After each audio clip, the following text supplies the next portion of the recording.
e nos foram emprestados pelo Senhor. A ideia de destruição assalta-nos a mente em ocasiões incontáveis. Associações de forças menos esclarecidas do bem e na verdade, somos tentados a movimentar processos de aniquilamento. Companheiros menos desejáveis nos trabalhos de cada dia, intentamos abandoná-los de vez.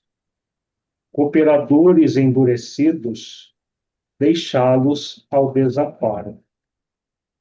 Manifestações apaixonadas em desacordo com os imperativos da prudência evangélica, nossos ímpetos iniciais resumem-se a propósitos de sufocação violenta.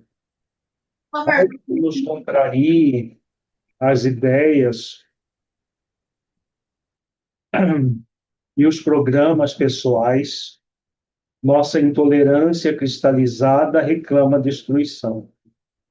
Entretanto, qual a finalidade dos poderes que repousam em nossas mãos em nome do divino doador? Responde-nos Paulo de Tarso com muita propriedade, esclarecendo-nos que recebeu faculdades do Senhor para edificar e não para destruir. Não estamos na obra do mundo para aniquilar o que é imperfeito, mas para completar o que se encontra inacabado. Renovemos para o bem, transformemos para a luz. O Supremo Pai não nos concede poderes para disseminarmos a morte. Nossa missão é de amor infaticável para a vida abundante. Vamos elevar os nossos pensamentos a Jesus, solicitando a Ele que nos abençoe a todos. Mestre, amigo, agradecemos, Senhor, por mais esta noite. Damos continuidade aos nossos estudos dessa obra monumental que é o livro Nosso Lar. Para-nos, para que possamos refletir os ensinamentos diretos e aqueles que se encontram nas entrelinhas da obra, no qual André Luiz traz a sua experiência para que possamos aprender com ela. Se conosco, Senhor, nesse ideal, que possamos cada vez mais tomar consciência de que só há um caminho para a libertação de nós mesmos, caminho da prática das virtudes, para cumprirmos as leis que trazemos na nossa consciência. Gratidão, Senhor, por mais esta oportunidade. Ampara todos nós, para que possamos bem refletir os conteúdos que trabalhamos. Se conosco hoje e sempre.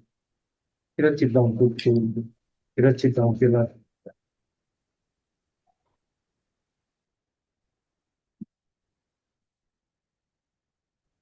Inicialmente, só temos um recado da empresa que assessora a federação, que o nosso estudo está sendo gravado e vai ser colocado depois no Zoom não, no YouTube. Está sendo gravado no Zoom e vai ser disponibilizado no YouTube de forma pública.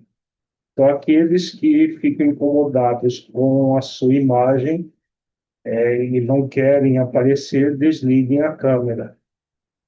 Solicitação da empresa. Quem não se importa em estar com a sua presença no YouTube, fique à vontade para manter a câmera ligada. Então, no encontro 1, nós falamos que estávamos gravando, mas não falamos desse detalhe da câmera. Tá? Se não se sentir à vontade, aparecendo numa sala de aula pública que vai ficar para o mundo todo, Então, é só desligar a câmera, ok? Primeiramente, nós vamos fazer uma recordação do nosso encontro 1 e depois continuaremos com o restante da obra.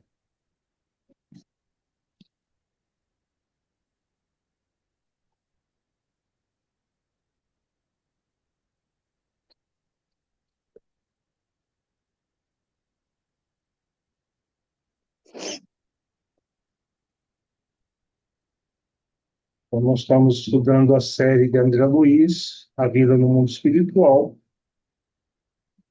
primeira obra do autor, Nosso Lar.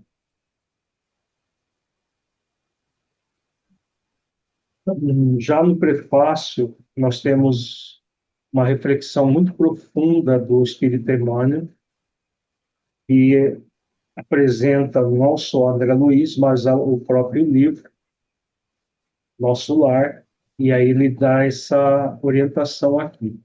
Guarde a experiência dele no livro da alma. Ela diz bem alto que não basta a criatura apegar-se à existência humana, mas precisa saber aproveitá-la dignamente. E os passos do cristão em qualquer escola religiosa devem dirigir-se verdadeiramente ao Cristo, e que em nosso campo doutrinário precisamos, em verdade, do espiritismo e do espiritualismo, mas muito mais de espiritualidade. Então, aqui, Emmanuel, nós já refletimos bastante no primeiro encontro. Quem não assistiu já está disponível no YouTube. Ele fala da diferença do espiritismo, do espiritualismo e de espiritualidade. Espiritualidade diz respeito às virtudes que nós somos convidados a exercitar cumprindo as leis. Espiritismo é uma doutrina, assim como o espiritualismo são as várias doutrinas espiritualistas. Se nós tivermos a, uma religião como o espiritismo, mas não trabalharmos a espiritualidade, vai adiantar muito pouco para o nosso processo evolutivo. A questão não se trata de doutrinas, mas de transformação interior daquele que está diante daquela doutrina. Então, a doutrina espírita, né, o espírito, auxilia muito na nossa transformação interior. Só que a transformação não acontece de uma forma passiva, mas sim de uma forma eminentemente proativa. Por isso, a orientação do mentor aqui para se trabalhar espiritualidade.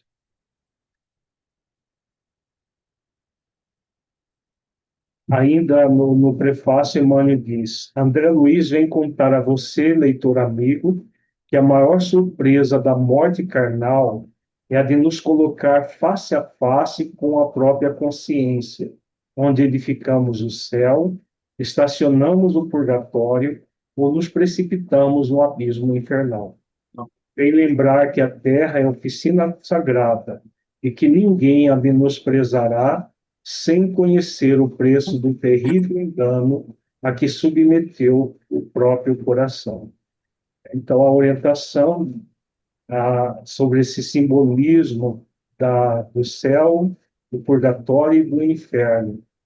O inferno, enquanto eternidade, ele não existe, mas existem as regiões trevosas da Terra que correspondem à visão teológica do inferno.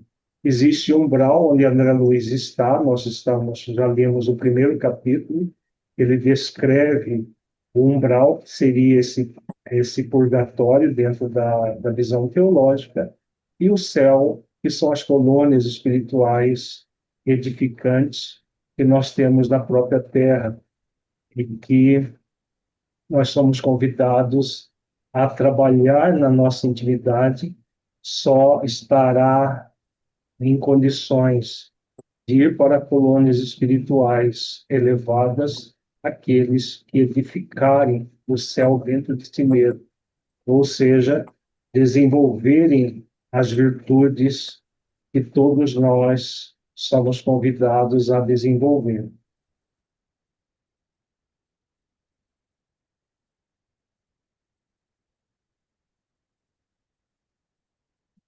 Depois, nós temos algumas reflexões do próprio André Luiz, e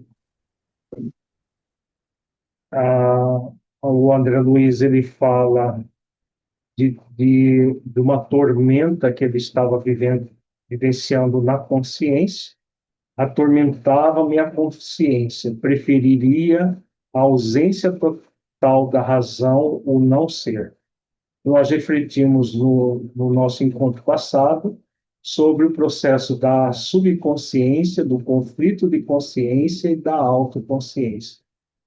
Quando a pessoa vive na subconsciência, a consciência está anestesiada, é o que aconteceu quando ele estava encarnado.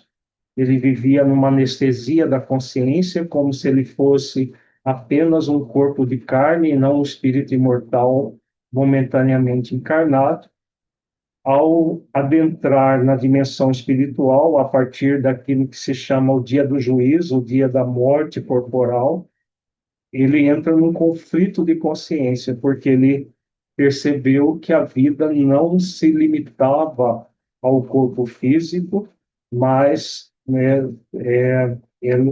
todos nós somos espíritos imortais e que a vida dele era para que ele desenvolvesse a autoconsciência, a prática de virtudes do coração, a virtudes cristã que ele se recusou a fazer, a praticar. E aí entrou no conflito de consciência. Por isso que ele fala que a consciência atormentava. Na verdade, é o conflito de consciência que gera culpa, gera o remorso do espírito que não aproveita a vida para evoluir e crescer. Refletimos bastante também sobre isso. Depois ele termina o capítulo que nós estudamos nas zonas inferiores, dizendo: ó amigos da terra, quantos de vós podereis evitar o caminho da amargura com o preparo dos campos interiores do coração? Acendei vossas luzes antes de atravessar a grande sombra. Buscai a verdade antes que a verdade vos surpreenda. Sulgai agora para não chorardes depois. Então, uma orientação, né, uma advertência de alguém que realmente está passando aquilo que ele vivenciou. Ele não buscou a verdade antes que a verdade da vida no mundo, da vida espiritual, o surpreendesse. Ele não fez esse trabalho de suar agora, ou seja, de fazer todos os esforços necessários para evoluir e crescer, e agora ele estava chorando, né? Estava numa situação de menos-valia. Então, no resumo, foi isso que nós refletimos no nosso encontro passado. Vamos agora dar continuidade. Todos, se quiserem, podem pegar o livro e vamos para o segundo capítulo, Clarencio. Suicida, suicida, criminoso, infame. Gritos assim cercavam-me de todos os lados. Onde os sicários de coração empedernido, por vezes enxergava-os de relance, escorregadios na treva espessa, e quando meu desespero atingia o auge, atacava-os mobilizando extremas energias. Em vão, porém, esmurrava o ar nos paroxismos da cólera. Gargalhadas sarcásticas feriam-me os ouvidos, enquanto os vultos negros desapareciam na sombra. Aqui ele está descrevendo o movimento dele, né, perambulando pelas regiões inferiores do planeta, pelas regiões umbralinas, e nesse desespero sendo taxado de suicida, de criminoso, de infame por outros espíritos, né? Nesse ambiente das sombras, né, no caso aqui do umbral, um espírito, por despeito, por uma questão de projeção das próprias limitações, das próprias dificuldades, acaba acusando o outro daquilo que ele mesmo também foi passou, né? Porque ninguém vai para uma situação dessa, para um ambiente desse, se não deve nada para a própria consciência. Para quem apelar, torturava minha fome, a sede me escaldava. Como exímios fenômenos da experiência material, patenteavam-se-me aos olhos, cresceram-me a barba, a roupa começava a romper-se com os esforços da resistência na região desconhecida. A circunstância mais dolorosa, no entanto, não é o terrível abandono de que me sentia vontade, mas o assédio incessante,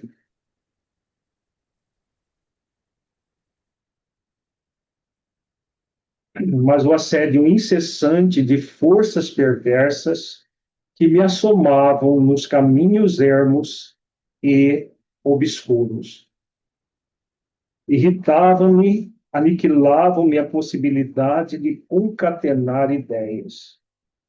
Desejava ponderar maduramente a situação, esquadrinhar razões, estabelecer novas diretrizes ao pensamento. Mas aquelas vozes, aqueles lamentos misturados de acusações nominais, desnorteavam-me irremediavelmente. Que buscas, infeliz? Aonde vais, suicida? Então, aqui André Luiz fala de necessidades materiais. Vamos refletir um pouco sobre isso. O espírito não é imaterial porque ele sente fome, sede. Mais para frente ele vai falar de frio. Por quê? Em O Livro dos Espíritos, Allan Kardec tem uma questão que ele faz uma dissertação de pelo menos acho que umas 3 páginas de O Livro dos Espíritos, que ele fala da necessidade dos espíritos na dimensão espiritual. E ele fala dos espíritos sensualistas, que é a categoria do André Luiz nessa situação. Viveram cultuando o sensualismo físico, corporal, o sexo, drogas. No caso da André Luiz, ele usava principalmente o álcool, sexo desde da juventude, ele contraiu sífilis, inclusive, apesar de ser médico, e toda uma série de ações que ele vivenciava de forma sensualista. Qual que foi o resultado disso? O sensualismo gera uma ligação muito forte com o corpo físico. E aí o espírito morre, mas não desencarna. Nós temos um seminário aqui no Fente Play, morte e desencarnação, duas faces de um mesmo fenômeno. Morrer é biológico, desencarnar é eminentemente espiritual. Nem sempre a pessoa desencarna no mesmo momento em que morre. Então, André Luiz morreu, mas ainda não tinha desencarnado. Por isso, as necessidades materiais de sede, fome, né? Todas as necessidades fisiológicas, a barba crescida, a roupa em frangalhos. Por quê? O próprio espírito, pelo psiquismo, que ele plasma isso em torno de si. Então, ele estava vivenciando tudo aquilo que ele vivenciou como espírito, como encarnado, ele estava vivenciando agora como espírito imortal. Então, por isso, essas descrições que fala da fome e da sede e outras situações puramente fisiológicas, mas que são do perispírito. O perispírito ainda é extremamente psiquicamente ligado ao corpo. André Luiz ficou 8 anos no umbral. O corpo dele provavelmente só tinha, nessa situação aqui, poderia estar só em ossos. Mas mesmo assim, o espírito fica ligado psiquicamente ao corpo que teve. Não tem mais aquele corpo físico, mas tem o corpo perispiritual com todos os órgãos que existem no corpo físico. No caso dele, todos, vários órgãos doentes, né? Inclusive quando nós vamos ver o capítulo em que ele é resgatado e atendido por um médico que mostra as doenças que ele tinha no corpo físico e que estava também manifestado no corpo fluídico, no perispírito. Que buscas, infeliz? Aonde vais, suicida? Tais objurgatórias, incessantemente repetidas, perturbavam-me o coração. Infeliz, sim, mas suicida, nunca. Essas imprecações, a meu ver, não eram procedentes. Eu havia deixado o corpo físico a contragosto. Recordava meu porfiado duelo com a morte. Ainda julgava ouvir os últimos pareceres médicos enunciados na casa de saúde. Lembrava a assistência desvelada que tivera, os curativos dolorosos que experimentara nos dias longos que se seguiram à delicada operação dos intestinos. Sentia no curso dessas reminiscências o contato do termômetro, o pique desagradável da agulha de injeções e, por fim, a última cena que precedera o grande sono. Minha esposa, ainda jovem, e os 3 filhos contemplando-me no terror da eterna separação.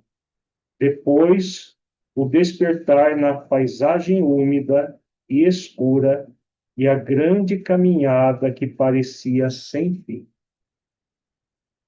Então, André Luiz estranha esse título de suicida, porque ele não se sente suicida, porque o suicídio dele não foi direto, foi um suicídio indireto, por meio das próprias doenças que ele desenvolveu. Tá? Quem tiver perguntas, pessoal, é só levantar a mão aqui. Bem aqui embaixo tem um coraçãozinho chamado reagir. Aqui tem uma mão, levantar a mão é só clicar aqui e você pode interromper para fazer perguntas, tá? Caso tenha o nosso estudo, como nós falamos no primeiro encontro, nós não temos pressa para terminar, então qualquer dúvida que tiverem, é só perguntar aqui.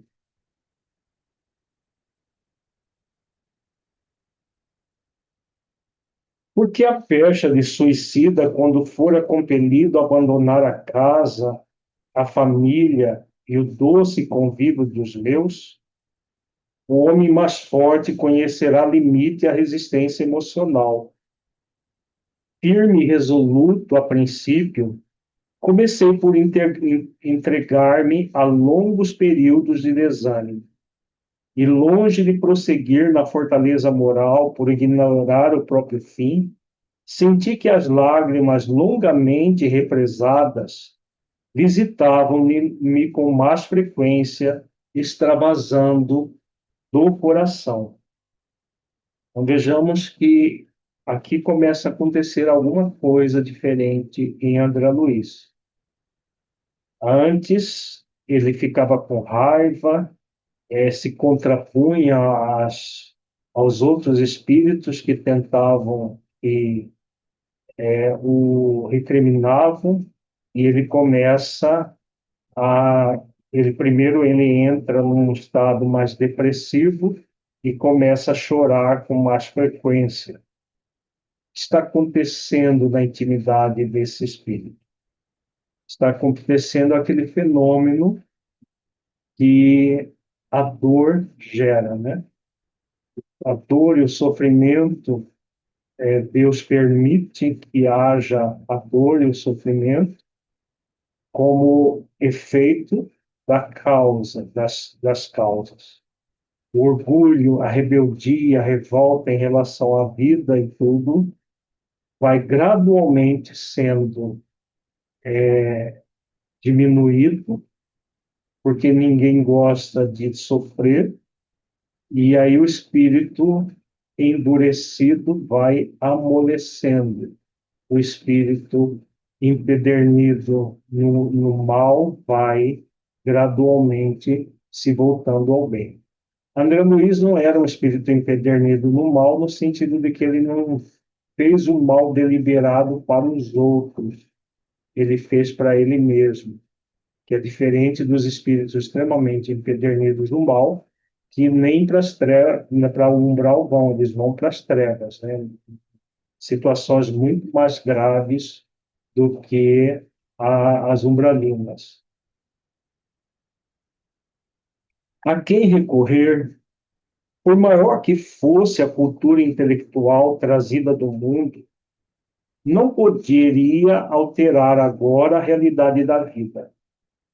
Meus conhecimentos ante o infinito semelhavam-se a bolhas de sabão levadas ao vento, impetuoso que transforma as paisagens. Eu era alguma coisa que o tufão da verdade carregava para muito longe. Entretanto, a situação não modificava outra realidade do meu ser essencial. Perguntado a mim mesmo se não enlouquecera, encontrava a consciência vigilante, esclarecendo-me que continuava a ser eu mesmo, com o sentimento e a cultura colhidos na experiência material. Persistiam as necessidades fisiológicas sem modificação. Castigava-me a fome todas as fibras, e nada obstante o abatimento progressivo, não me fazia cair definitivamente em absoluta exaustão. De quando em quando deparava-se-me verduras que me pareciam agrestes, em torno de humildes filetes d'água, a que me atirava sequioso. Devorava as folhas desconhecidas, rolava os lábios à nascente turva, enquanto me permitiam as forças irresistíveis a impelirem-me para a frente. Muita vez suguei a lama da estrada, recordei o antigo pão de cada dia vertendo copioso frango. Não raro era imprescindível ocultar-me das enormes manadas de seres animalescos que passavam em bando com as feras insaciáveis. Eram quadros de estarrecer, acentuava-se o desalento. Foi quando comecei a recordar que deveria existir um autor da vida, fosse onde fosse. Essa ideia confortou-me. Eu que detestara as religiões do mundo, experimentava agora a necessidade de conforto místico. Médico extremamente arraigado ao negativismo da minha geração, impunha-se-me atitude renovadora. Tornava-se imprescindível confessar a falência do amor próprio a que me consagrara o orgulhoso. Então, aqui ele está, né, ele está gradualmente migrando da revolta para uma aceitação da realidade que ele estava vivenciando.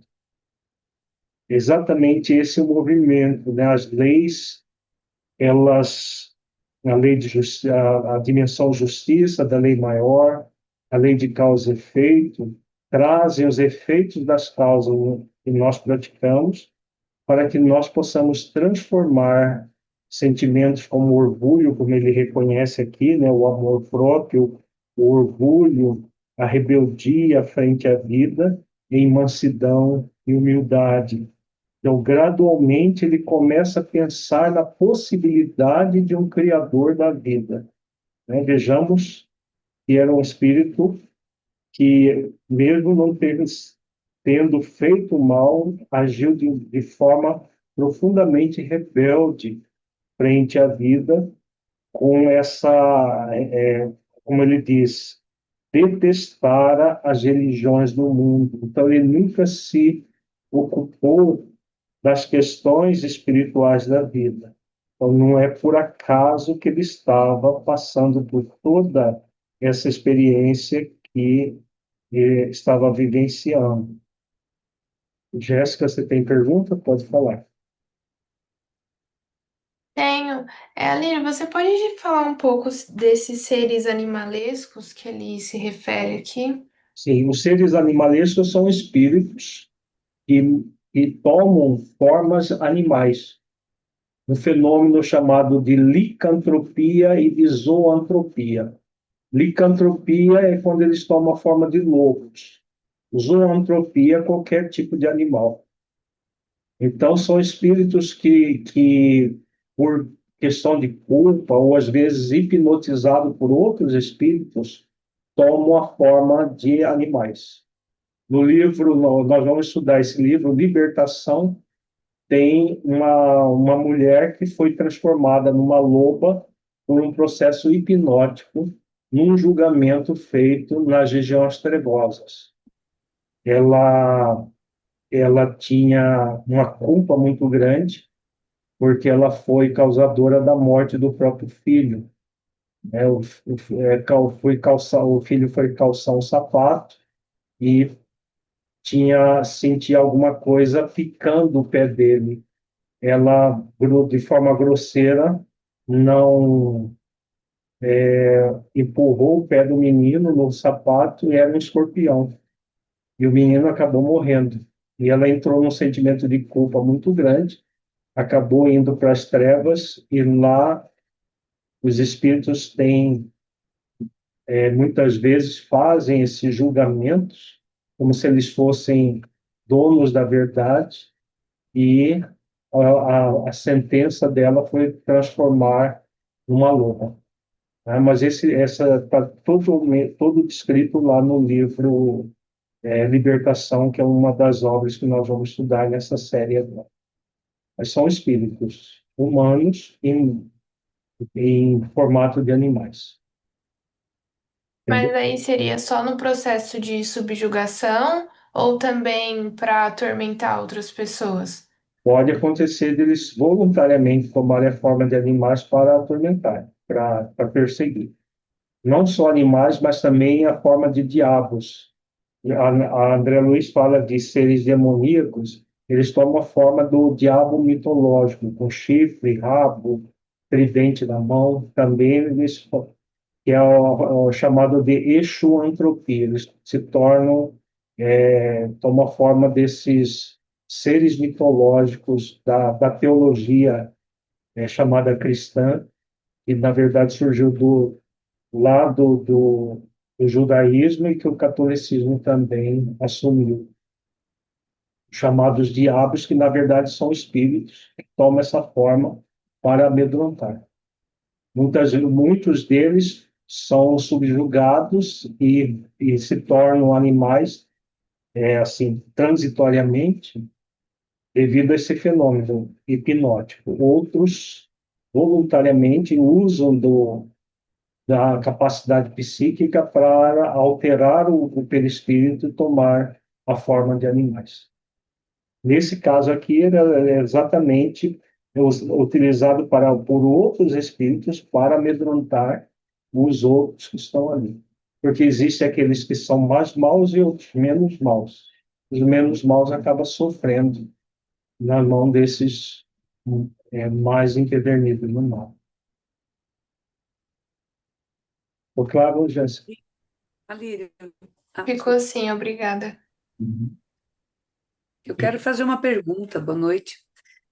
Tem a ver com essas pessoas que estão se manifestando agora, se autodominando Therian, Sério. que se identificam com animais e até fazem Provavelmente, né, são transformações. que tiveram, estavam como animais no mundo espiritual, reencarnam e eles continuam se sentindo animais.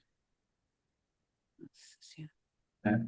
Porque muitos espíritos desses que estavam nas regiões umbralinas, tanto as regiões das trevas quanto as umbralinas, estão sendo esvaziadas. Esvaziadas por causa da transição planetária e do início da regeneração do planeta. Então, muitos desses espíritos estão sendo trazidos à reencarnação como uma última oportunidade para continuarem na Terra. E muitos deles acabam não aproveitando essa oportunidade, e principalmente esses que se denominam de Therian, que na verdade são fenômenos de zoantropia na dimensão física.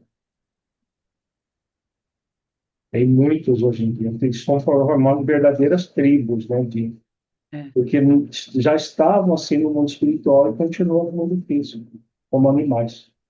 Tem espíritos que se sentem cobra, outros que se sentem Dragão, a cabra, outro cachorro, cavalo. né? Tem vários espíritos nessas condições, encarnados. Uhum. Ângela,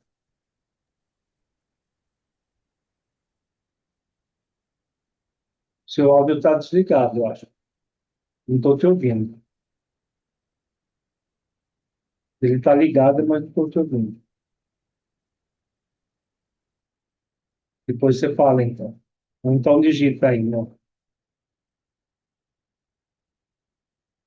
E quando as energias me faltaram de todo, quando me senti absolutamente colado ao lodo da terra, sem forças para reerguer-me, pedi ao Supremo Autor da natureza me estendesse mãos paternais em tão amargurosa emergência. Quanto tempo durou a rogativa? Quantas horas consagrei a súplica de mãos postas, imitando a criança aflita? Apenas sei que a chuva das lágrimas me lavou o rosto. Todos os meus sentimentos se concentraram na prece dolorosa. Estaria então completamente esquecido? Não era igualmente filho de Deus, embora não cogitasse de conhecer-lhe a atividade sublime, quando engolfado nas vaidades da experiência humana? Por que não me perdoaria o eterno Pai quando providenciava ninho às aves inconscientes e protegia bondoso a flor tenra dos campos agrestes? Ah, é preciso haver sofrido muito para entender todas as misteriosas belezas da oração. É necessário haver conhecido o remorso, a humilhação, a extrema desventura, para tomar com eficácia o sublime elixir de esperança. Foi nesse instante que as neblinas espessas se dissiparam e alguém surgiu, emissário dos céus, um velhinho simpático, e sorriu paternalmente. Inclinou-se, fixou nos meus os grandes olhos lúcidos e falou: Coragem, meu filho, o Senhor não te desampara. Belíssimo, né? O que aconteceu aqui, né, com o médico orgulhoso que desdenhava de Deus, né, e se achava superior, humilda o próprio orgulho, amansa a própria rebeldia. É como ele diz aqui, como se fosse uma criança em busca do Pai. Todos os espíritos, sem exceção, vão ter esse momento aqui, que a André Luiz teve. Para ele levou 8 anos, para outros pode levar centenas de anos, milhares de anos, milhões de anos. O que vai acontecer é a certeza desse momento, da criatura se curvar diante do Criador e tomar consciência de que nós somos filhos de Deus e que o Pai não abandona nenhum dos seus filhos. Deus é onipresente, onisciente, onipotente e não abandona nenhum dos seus filhos. Mas nós podemos abandoná-lo. Foi o que André Luiz fez. Durante a existência corporal, abandonou Deus. 8 anos ele passou se sentindo abandonado por ter abandonado o Criador, passou pelas consequências de se sentir abandonado, esquecido. Mas quando ele humilde o orgulho, quando ele amansa a rebeldia, o Pai está presente, porque sempre esteve presente. Então, Deus sempre está presente nas nossas vidas e Ele nos socorre por meio dos próprios Espíritos. Nós vamos ver mais para frente no livro que a mãe dele visitava-o várias vezes, chegou a visitá-lo várias vezes, né, na região umbralinas. O Clarencio também visitava várias vezes a pedido da mãe do André Luiz, mas ele não percebia, porque estava num outro nível de consciência. A revolta, o orgulho, né? O medo, no caso, ele sentia muito medo aqui, gera um padrão energético, vibratório muito baixo. Então, ele não consegue perceber a dimensão daqueles que estão numa outra faixa de vibração. Mesmo com a presença da mãe, ele não enxergava a mãe. Com a presença de Clarencio, ele só conseguiu ver o Clarencio quando ele uniu do orgulho e amansa a rebeldia. Elis?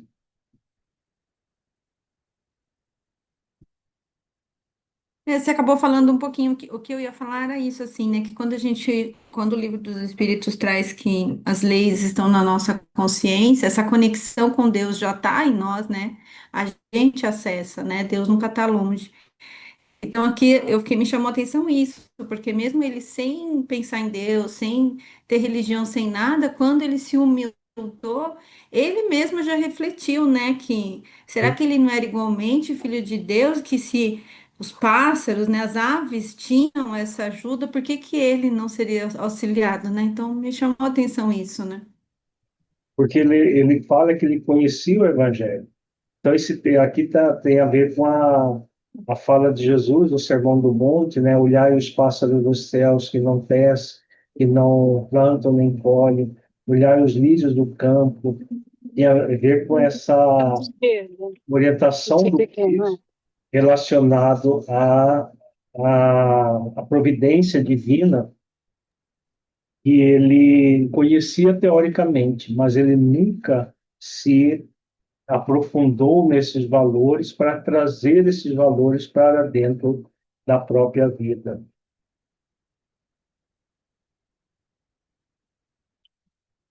Amargurado pranto banhava minha alma toda.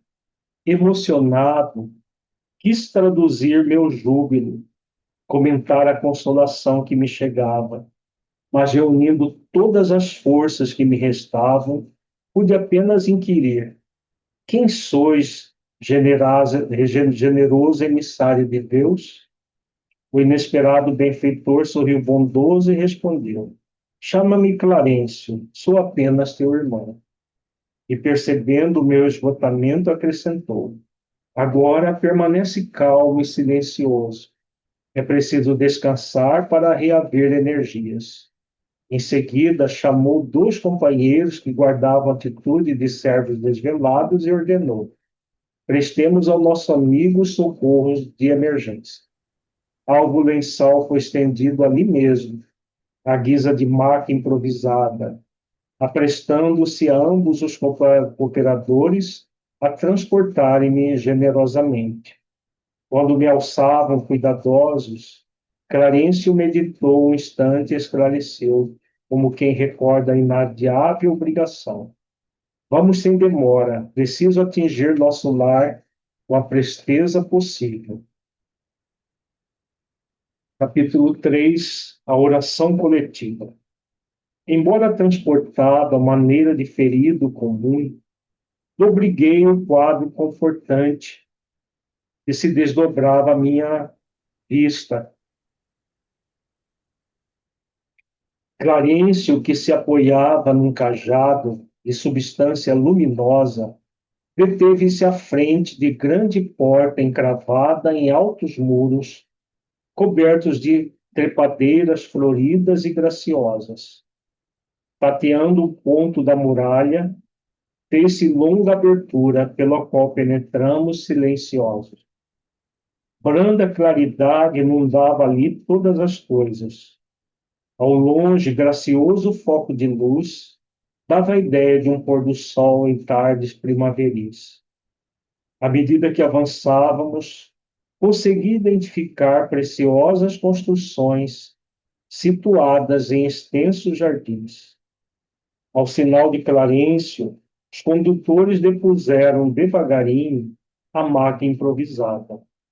A meus olhos surgiu então a porta acolhedora de alto edifício, a feição de grande hospital terreno.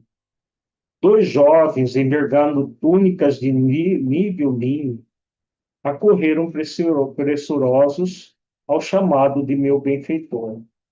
E quando me acomodavam num leito de emergência para me conduzirem cuidadosamente ao interior, ouvi o generoso ancião recomendar carinhosamente: guardem nosso tutelado no pavilhão da direita. Esperam agora por mim. Amanhã cedo voltarei a vê-lo. Enderecei-lhe um olhar de gratidão, ao mesmo tempo que era conduzido a confortável aposento de amplas proporções, ricamente mobiliado, onde me ofereceram um leito acolhedor. Envolvendo os 2 enfermeiros na vibração do meu reconhecimento, esforcei-me por lhes dirigir a palavra, conseguindo dizer por fim: amigos, por quem sois? Explicai-me em que novo mundo me encontro. De que estrela me vem agora esta luz confortadora e brilhante? Um deles afagou minha fronte, como se fora conhecido pessoal de longo tempo, e acentuou: estamos nas esferas espirituais vizinhas da Terra, e o sol que nos ilumina neste momento é o mesmo que nos vivificava o corpo físico. Aqui, entretanto, nossa percepção visual é muito mais rica. A estrela que o Senhor acendeu para os nossos trabalhos terrestres é mais preciosa e bela do que supomos quando no círculo carnal.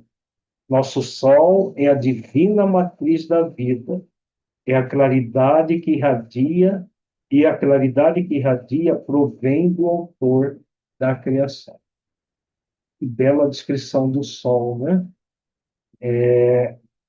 Nós, enquanto estamos encarnados, não atinamos na perfeição do universo, né, de tudo que Deus oferece na sua providência para que nós possamos viver, né? Então, nós temos aqui o Sol, é como se ele fosse tão banal, né? Mas se não fosse o Sol, não haveria vida no planeta. E na dimensão espiritual, agora ele já está na colônia, nosso lar, que é uma colônia de transição entre as regiões umbralinas e as regiões mais superiores do planeta. A visão do Sol é bem diferente daquela que nós vemos aqui. Porque, na verdade, segundo André Luiz, nosso lar fica, assim, correspondendo em termos de altitude, à nossa ionosfera. A ionosfera é uma camada da Terra, é a camada mais alta da Terra. Então, já é no espaço, seria já no espaço entre já sem a atmosfera do mundo físico, né? Mas no mundo espiritual são muitas outras esferas que nós temos na Terra, em diferentes níveis de energia. Nós vamos ver tudo isso ao longo da coleção dos estudos das obras de André Luiz. Meu ego, como que absorvido em onda de infinito respeito, fixou a luz branda que invadiu o quarto através das janelas e perdi-me no curso de profundas cogitações. Recordei então que nunca fixara o sol nos dias terrestres, meditando na imensurável bondade daquele que nolo concede para o caminho eterno da vida. Semelhava-me, assim, ao cego venturoso que abre os olhos para a natureza sublime depois de longos séculos de escuridão. A essa altura serviram-me caldo reconfortante, seguido de água muito fresca, que me pareceu portadora de fluidos divinos. Aquela reduzida porção de líquido reanimava-me inesperadamente. Não saberia dizer que espécie de sopa era aquela, se alimentação sedativa, se remédio salutar. Novas energias amparavam-me a alma, profundas comoções vibravam-me no espírito. Muita gente questiona, né? Mas se existe comida no mundo espiritual, é falta de reflexão, né? O espírito como André Luiz, estava faminto e sedento nas regiões inferiores. Ele é acolhido no hospital. Não vão dar alimento para ele, não vão dar água para ele. Seria uma verdadeira tortura estar sendo atendidos por enfermeiros dedicados, ainda com fome e com sede. Não faz sentido nenhum. É aquela ideia. Hoje existem muitos grupos na internet que criticam as obras de André Luiz exatamente por causa dessa questão de espírito comer, espírito passar fome. São pessoas que não refletiram as obras básicas. E as obras básicas são básicas. Detalhes de funcionamento da vida no mundo espiritual veria depois. Inclusive, coincide com a outra obra já do outro espírito, que é o Camilo Castelo Branco, que Ivone Pereira só publicou essa obra depois que apareceu o Nosso Lar, porque tinha informações muito semelhantes.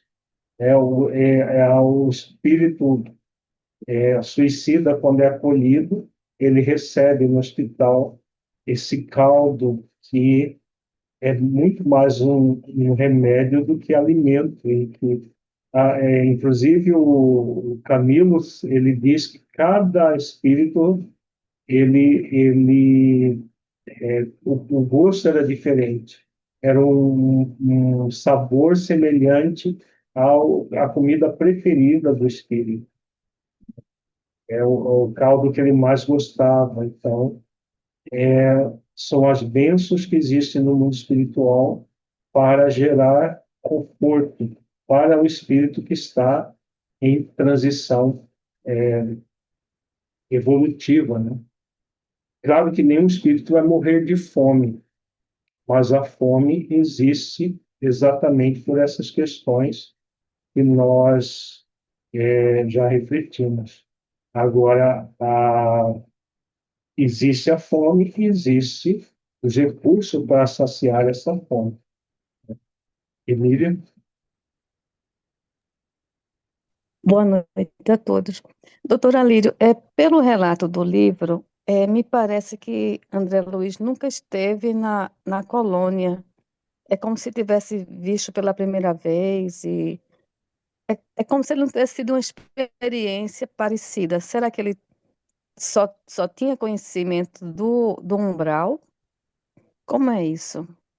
A questão da memória, ela, para muitos espíritos que estão numa situação muito material, como a de André Luiz, ele não recorda imediatamente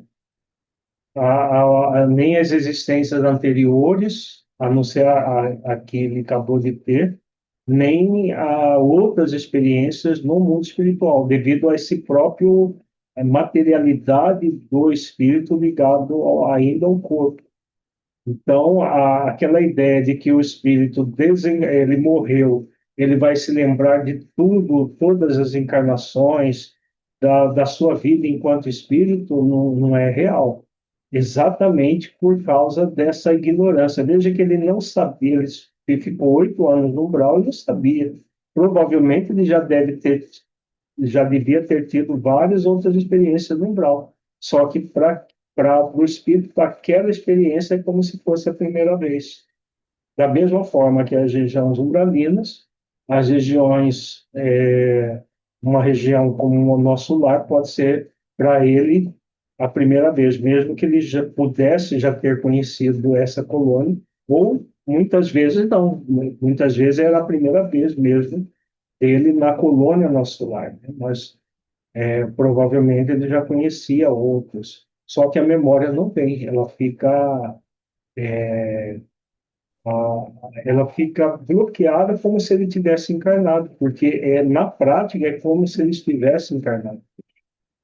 Em termos psíquicos, fisiológicos, é como se ele estivesse encarnado. Ficou claro, Emília? Entendi. Ficou claro, sim, entendi. Obrigada. Elis?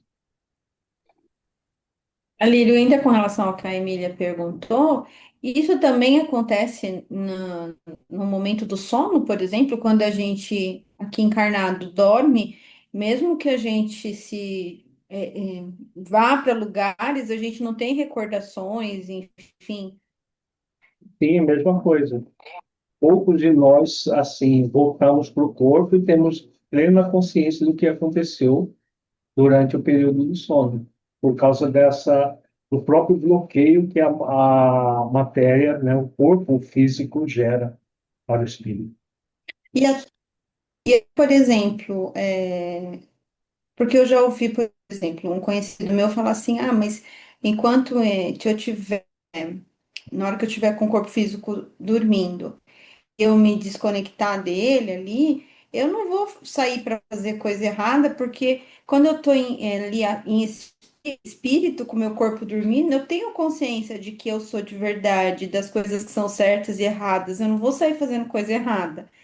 E aí me remeteu isso, porque não é um passe de mágica, né? A gente não dorme o corpo físico, a gente tem essa lucidez das coisas, né? A gente ainda está atrelado aos nossos movimentos egóicos. Faz sentido, tá certo? Faz sentido. Agora, pode ser o contrário do que você está falando, né? No corpo físico, a gente reprime muitos processos. E fora do corpo, a hora que desdobra do corpo, muitas vezes nós fazemos coisas que não faríamos no corpo, porque tem toda uma questão de pressão social, de máscaras que se usam, né? Nas próprias obras de André Luiz tem exemplos desse tipo. A pessoa era de um jeito no corpo, desdobrava do corpo, ia para orgia, para coisas. Tem um caso no livro Missionários da Luz, que era um dos tutelados do espírito Alexandre, que se desdobra do corpo, e duas mulheres que eram prostitutas no mundo espiritual estavam lá aguardando para uma noite de sexo. E ele era espírita, fazia parte de um grupo espírita, com toda, entre aspas, perfeição que existe nas pessoas que mascaram a realidade. Existem as duas possibilidades. A pessoa que realmente é fiel à consciência, ao se desdobrar, vai continuar agindo no bem. E outras aproveitam aquele momento, ninguém está vendo, ninguém lembra de nada e vai fazer coisas que não faria no corpo físico. Onde está Inclusive foi Jesus diz, onde está o tesouro, teu tesouro estará o teu coração. Então depende de cada pessoa. Isso que você trouxe foi exatamente um caso desse, porque a pessoa tinha sonhado com alguma questão sexual mesmo, assim, num ambiente que jamais ele se viria frequentando, né? Palavras dele. Então não faz sentido eu estar lá se eu nunca ia entrar num lugar desse, né? Então é isso, né? Nas aparências do corpo físico nunca faria, mas dobrado, a maioria dos sonhos sexuais não são imaginação, não. É o espírito desdobrado fazendo sexo com outro encarnado ou com desencarnados. O desencarnado tem como fazer sexo com o encarnado por causa do fluido vital que o encarnado emana. Dois desencarnados não tem como fazer sexo, só eles. Precisa da energia do encarnado. Aí, tendo a energia do encarnado, fazem festa.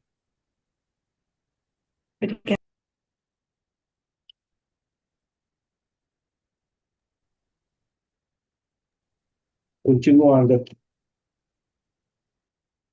Minha maior emoção, todavia, reservava-se para instantes depois. Mal não saíra da consoladora surpresa, divina melodia penetrou o quarto adentro, parecendo suave colmeia de sons a caminho desde as esferas superiores. Aquelas notas de maravilhosa harmonia atravessavam-me o coração. Ante meu olhar indagador, o enfermeiro que permanecia ao lado esclareceu bondoso. É chegado o crepúsculo em nosso lar. Em todos os núcleos desta colônia de trabalho consagrada ao Cristo, há ligação direta com as preces da governadoria. Enquanto a música embalsamava o ambiente, despediu-se atencioso. Agora fique em paz. Voltarei logo após a oração. Empolgou-me a ansiedade súbita. Não poderei acompanhar-vos? Perguntei suplicante. Está ainda fraco, esclareceu gentil. Todavia, caso sinta-se disposto, aquela melodia renovava-me as energias profundas. Levantei-me, vencendo dificuldades, e agarrei-me ao braço fraternal que se me estendia. Seguindo vacilante, cheguei ao enorme salão, onde numerosa assembleia meditava em silêncio, profundamente recolhida. Da abóbada cheia de claridade brilhante, pendiam delicadas e flóreas guirlandas que vinham do teto à base, formando radiosos símbolos de espiritualidade superior. Ninguém parecia dar conta da minha presença, ao passo que mal dissimulava eu a surpresa inexcedível. Todos os circunstantes atentos pareciam guardar alguma coisa, contendo a custo numerosas indagações que me enfervilhavam na mente. Notei que ao fundo, em tela gigantesca, desenhava-se prodigioso quadro de luz quase feérica.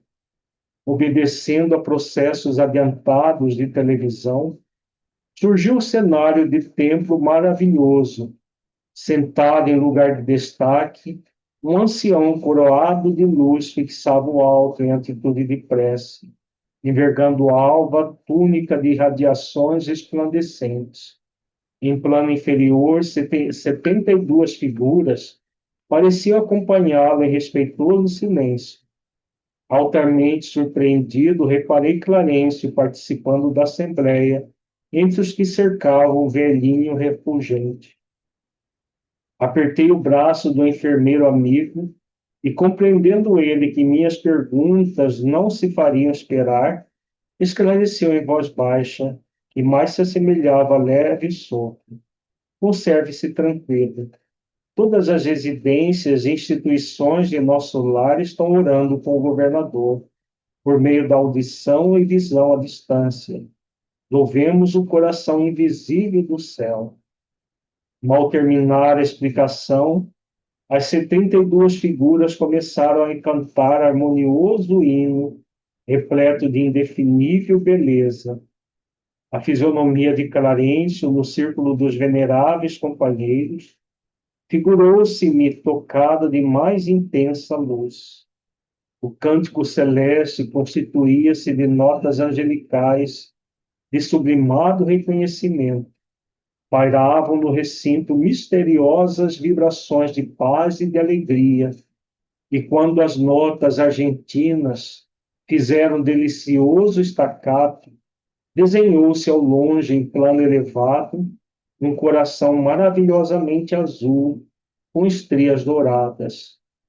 Cariciosa música em seguida respondia aos louvores, procedente talvez de esferas distantes. Foi aí que abundante chuva de flores azuis se derramou sobre nós. Mas se fixávamos os miosotes celestes, não conseguíamos detê-los das mãos. As corolas minúsculas desfaziam-se de leve ao tocar-nos a fronte, experimentando eu, por minha vez, singular renovação de energias ao contato das pétalas fluídicas que me balsamizavam o coração. Aqui a nota do autor, imagem simbólica formada pelas vibrações mentais dos habitantes da colônia, o coração azul.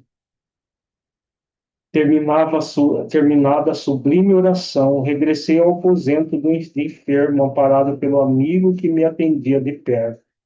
Entretanto, não era mais o doente grave de horas antes. A primeira prece coletiva em nosso lar operara em mim completa transformação. Conforto inesperado envolvia minha alma.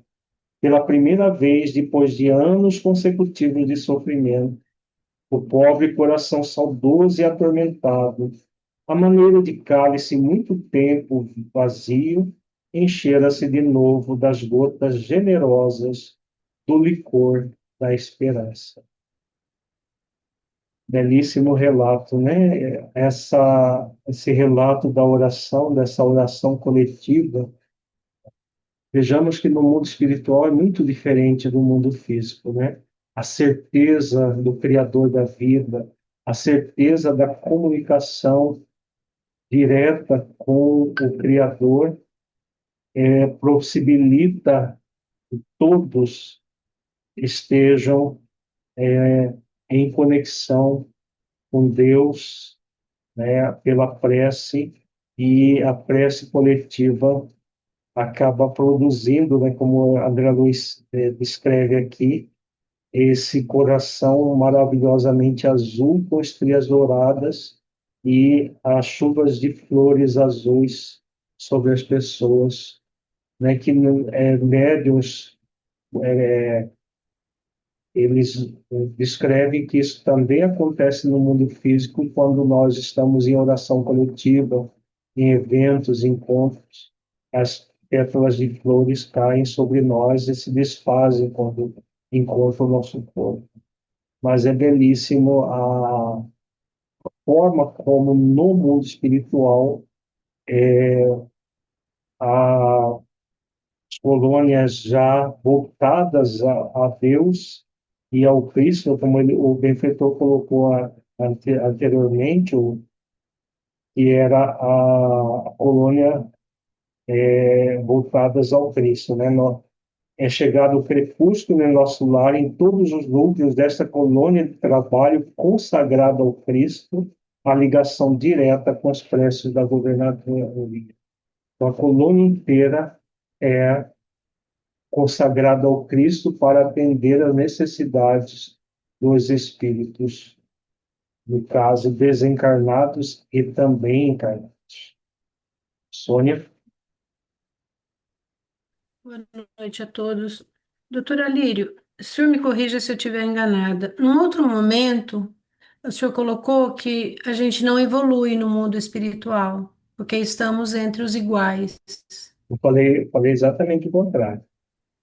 E nós evoluímos no mundo espiritual, só que a evolução ela é mais na horizontal, né? E que no mundo físico nós evoluímos na vertical quando tomamos consciência de que mesmo no mundo em que existe mais mal do que bem, nós escolhemos o bem. Aí a evolução se dá mais na vertical. Quando você, por exemplo, não é mais fácil pensar em Deus e no Espírito numa colônia como o nosso lar, com todas essas características que nós acabamos de ver? Sim. Então, é Então, muito. ele evoluiu no sentido, mesmo no mundo espiritual, assim, ele evoluiu e chegou nesse plano dentro do nosso. Nós acabamos de ver a evolução do André Luiz nos 8 anos no umbral, que saiu de uma revolta, de um orgulho exacerbado, para humildar o seu orgulho e amansar a sua rebeldia.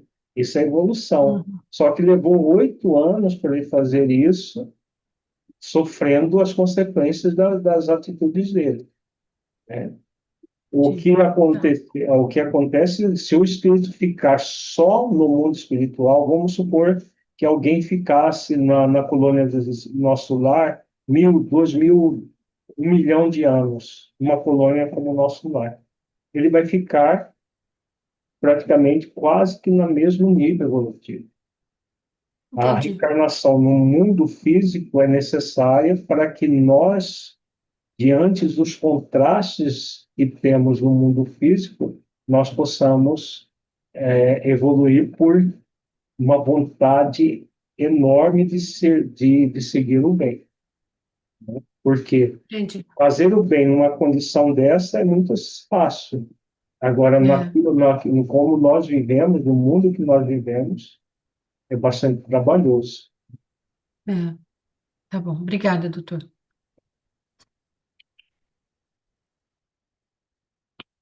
O médico espiritual, vai dar tempo da gente ver mais um pedaço, mais um capítulo.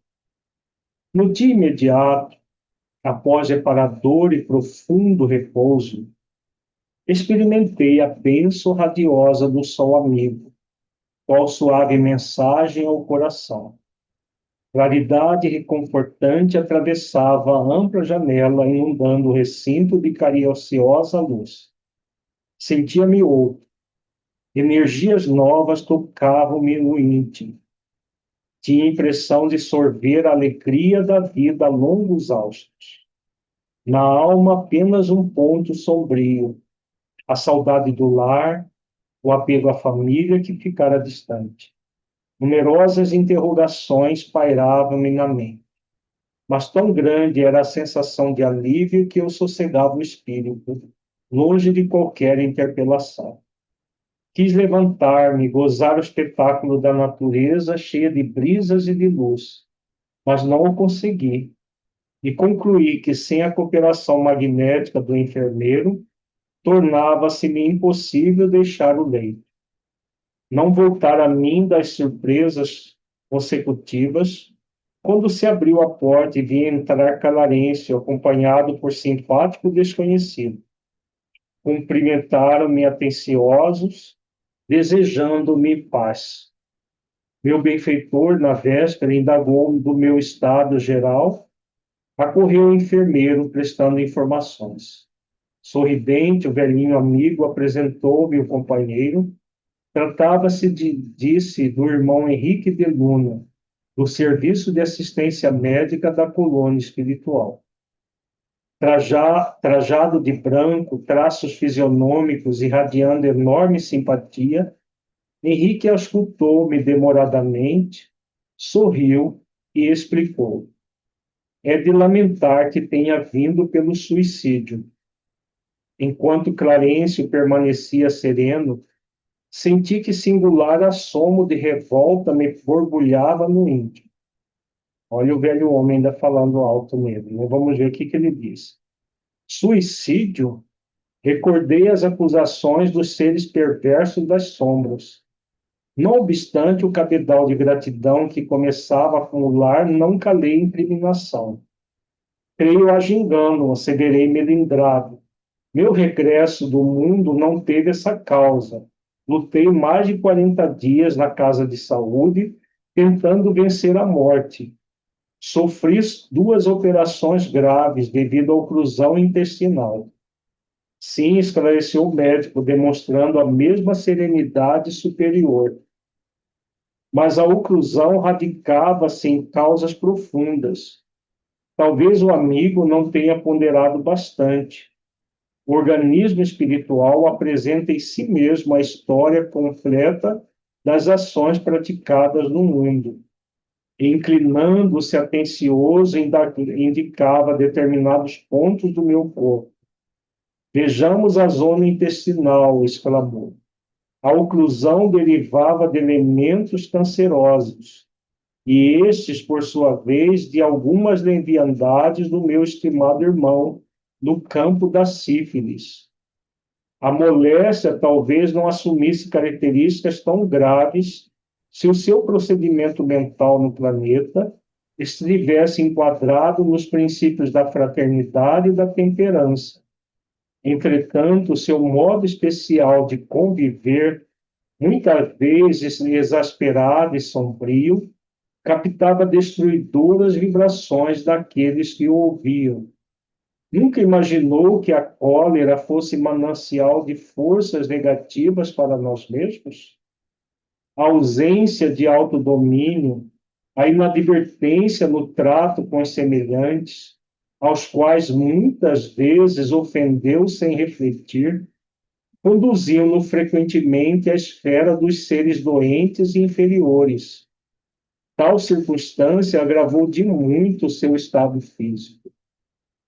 Vejamos aqui a descrição do médico, né? Nós trabalhamos com saúde mental e nós sempre dizemos existem doenças que ainda não são catalogadas como doenças. Orgulho é doença, raiva, cólera é doença, né? Ódio é doença. São doenças do espírito que geram isso que o médico está falando para André Luiz. Ele se encolerizava com muita facilidade, ele não trabalhava o autodomínio e ofendia outras pessoas que o envolviam numa energia mental tóxica e ele próprio era envolvido numa energia mental tóxica. Isso agravou o problema da sífilis, que acabou gerando a obstrução intestinal que o levou à morte.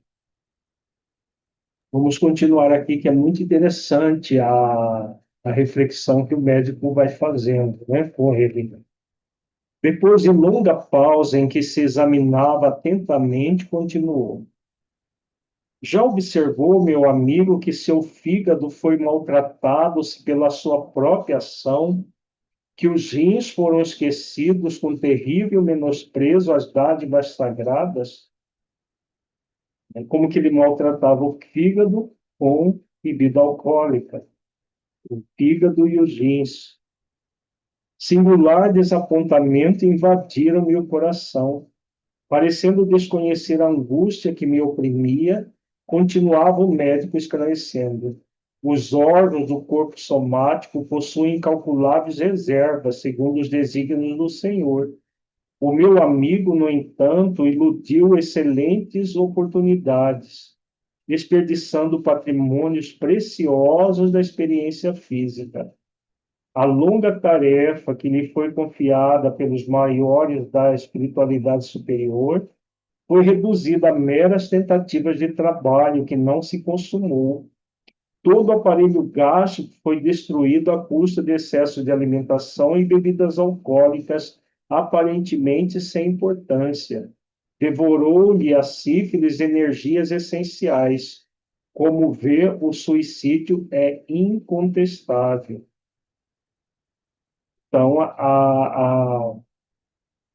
tudo que ele fez acabou afetando, psíquica e fisicamente, afetou o corpo, o perispírito, né, que acabou gerando a doença no corpo físico. E estava tudo ali, por quê?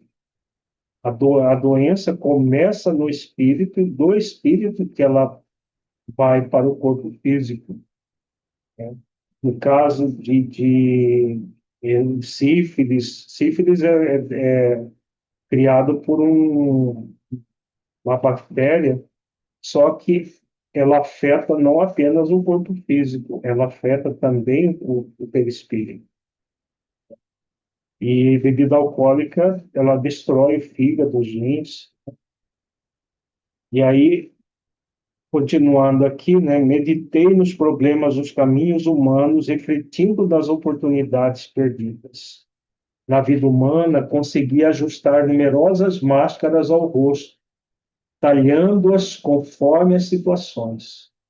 Aliás, não poderia supor, no outro tempo, que me seriam pedidas contas de episódios simples que costumava considerar como fatos sem maior significação. Conceituar até ali os erros humanos, segundo os preceitos da criminologia. Todo acontecimento insignificante, estranho aos códigos, entraria na relação de fenômenos naturais. Deparava-se-me, porém, agora outro sistema de verificação das faltas cometidas. Não me defrontavam tribunais de tortura, nem me surpreendiam abismos infernais. Contudo, os benfeitores sorridentes comentavam minhas fraquezas como quem cuida de uma criança desorientada longe das vistas paternas. Aquele interesse espontâneo, no entanto, feria-me a vaidade de homem. Talvez visitados por figuras diabólicas a me torturarem de tridente nas mãos, encontrasse forças para tornar a derrota menos amarga. Todavia, a bondade exuberante de Clarencio, a inflexão de ternura do médico, a calma fraternal do enfermeiro penetrava-me fundo o espírito. Não me dilacerava o desejo de reação, doía-me a vergonha. E chorei, rosto entre as mãos, como menino contrariado e infeliz. Pus-me a soluçar, com a dor que me parecia irremediável. Não havia como discordar. Henrique de Luna falava com sobejas razões. Por fim, abafando os impulsos vaidosos, reconheci a extensão de minhas leviandades de outros tempos. A falsa noção da dignidade pessoal cedia terreno à justiça.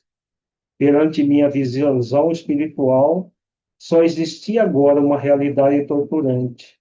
Era verdadeiramente um suicida. Perder o ensejo precioso da experiência humana. Não passava de náufrago a quem se recolhia por caridade. Foi então que o generoso Clarencio, sentando-se no leito ao meu lado, afagou-me paternalmente os cabelos e falou comovido. Ó, meu filho, não te lastimes tanto. Busquei-te atendendo à intercessão dos que te amam dos planos mais altos. Tuas lágrimas atingem seus corações. Não desejas ser grato, mantendo-te tranquilo no exame das próprias faltas? Na verdade, tua posição é do suicídio inconsciente, mas é necessário reconhecer que centenas de criaturas se ausentam diariamente da Terra nas mesmas condições. Acalma-te, pois. Aproveita os tesouros do arrependimento. Guarda a bênção do remorso, embora tardio, sem esquecer que a aflição não resolve problemas. Confia no Senhor e em nossa dedicação fraternal. Sossega a alma perturbada, porque muitos de nós, outros, já perambulamos igualmente nos teus caminhos. Ante a generosidade que transbordava dessas palavras, mergulhei a cabeça em seu colo paternal e chorei longamente. É forte o orgulho e a vaidade, né? Depois de se humildar orando, ele recebe as admoestações do médico com orgulho. O orgulho manifesto depois se torna o orgulho ferido, que é a vergonha. A vergonha de ter questionado algo que ele não estava em condição de questionar. Mas a vaidade, o orgulho fala muitas vezes muito alto ainda em nós. Mas é aquela questão que o próprio Clarencio, todos estamos aqui para humildar o nosso orgulho, mansar a nossa rebeldia, tomar consciência da realidade da vida para podermos verdadeiramente viver com mais equilíbrio, né? Alguma pergunta, alguma dúvida? Alírio, Elis, me veio também a questão do se acolher-se com a compaixão, né? Que a gente vem falando tanto aí nos estudos de quarta também, porque a gente não tem esse hábito, né? O hábito nosso hoje ainda é o do se julgar, da culpa, né? Então, esse processo que o Clarencio traz para ele no final, me veio muito essa lei da misericórdia aí nos acolhendo, né? É fundamental, né? Porque veja que Clarencio estava o acolhendo com compaixão, o médico, o enfermeiro, todos sentindo compaixão dele, e ele com vergonha, se julgando, se condenando e se punindo. Clarencio frisa até a questão do arrependimento. O arrependimento para que ele pudesse, a partir do arrependimento, daquilo que tomar consciência daquilo que fez, se arrepender e buscar reparar. E esse é o grande objetivo da vida, né? Ângela, você tinha alguma questão? Já conseguiu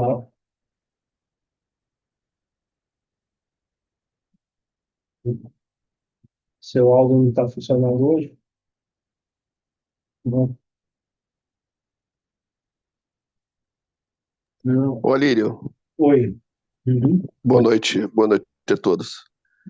Ô, Alírio, essa orientação que ele dá, seria essa grande dificuldade que a humanidade, no momento do juízo final, que a gente tem, dá de encontro com essa realidade nossa, e se envergonhamos realmente por aquilo que fizemos. Não tem como hoje escapar dessa verdade. E muitos se Porque contêm no orgulho. é aquilo que André Luiz fala, né? Tudo está na consciência, então não tem como fugir da consciência. Por isso que todos nós somos convidados a viver como espíritos imortais ainda no corpo, para não ter surpresas quando estivermos fora do corpo. Porque se nós vivermos como se não houvesse amanhã, mesmo sabendo, porque muitos de nós já sabemos que somos espíritos imortais, mas ainda não sentimos para viver como espíritos imortais. Sentir e viver como espíritos imortais é trabalhoso, né? Requer não apenas informação sobre espiritualidade, mas, sobretudo, trazer para o nosso coração, para a nossa intimidade, orientações como essas que nós acabamos de estudar aqui no nosso. Então, as obras de André Luiz, elas são muito ricas nesse sentido de nos trazer a dimensão espiritual para aqui e agora, para dentro das nossas vidas. Porque ninguém precisa passar por aquilo que André Luiz passou. E vejamos, ele desdenhava as questões espirituais. Agora, para nós espíritas, viver algo semelhante é muito pior, porque nós já temos o conhecimento e muitas vezes não colocamos esse conhecimento nas nossas próprias vidas. Aí a situação é muito mais grave, porque em vez de ele tinha tendo antes da ignorância. Foi claro que foi uma ignorância proposital, mas nós temos a agravante do conhecimento e da ignorância proposital de sentir e viver aquilo que nós sabemos.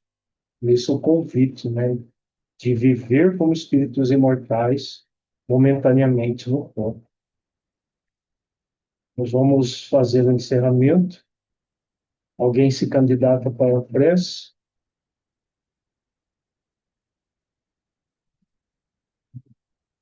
Ronilson, você falou por último, faz aí vamos acompanhar o Ronilson na oração.